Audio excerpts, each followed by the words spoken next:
দেশনেত্রী বেগম খালেদা জিয়ার চিকিৎসকবৃন্দ,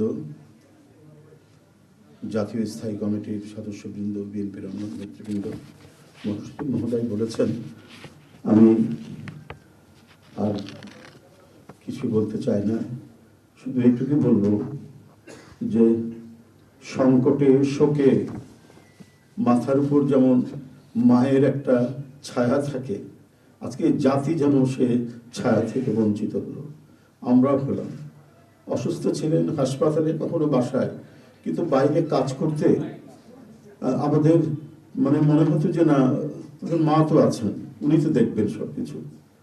সেই প্রেরণাই যেন আমরা এত শক্তি পেতাম যে এর ভাষা আমি পাচ্ছি না কিভাবে আপনাদের সামনে বলবো। এক সময় সেই ছাত্র জীবনে এখানে ডাক্তার শাহাবুদ্দিন ভাই আছেন, তাদের হাত ধরে ছাত্র রাজনীতিতে এসেছিলাম। এরপরে একটা দীর্ঘ জীবন যার নেতৃত্বের ছায়ায় বেড়ে ওঠা, তিনি এত তাড়াতাড়ি চলে যাবেন, এ বড় বেদনার। এই শোক এবং এই সংকট কাটিয়ে ওঠা খুব মুশকিল, এই ক্ষতি কাটিয়ে ওঠা জাতির জন্য খুব মুশকিল। এত নিপীড়ন সহ্য করে, এত চোখের সামনে সন্তানের লাশ দেখে শুধুমাত্র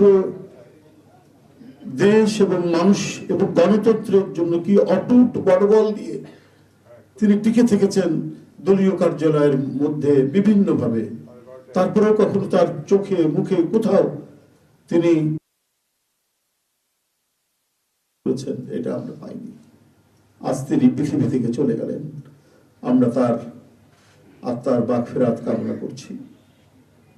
সারা দেশ এবং সারা বিশ্ব এই নিপীড়িত মজলুম নেত্রী তার জন্য গভীর শোক জানাচ্ছে। চিকিৎসক বৃন্দ যেটা ঘোষণা করেছেন 6টায়, ইন্না লিল্লাহি ওয়া ইন্না ইলাইহি রাজিউন। বাংলাদেশ জাতীয়তাবাদী দল বিএনপি এই হৃদয় বিদারক এবং মর্মস্পর্শী মৃত্যুতে গভীর শোক ও দুঃখ প্রকাশ করছে।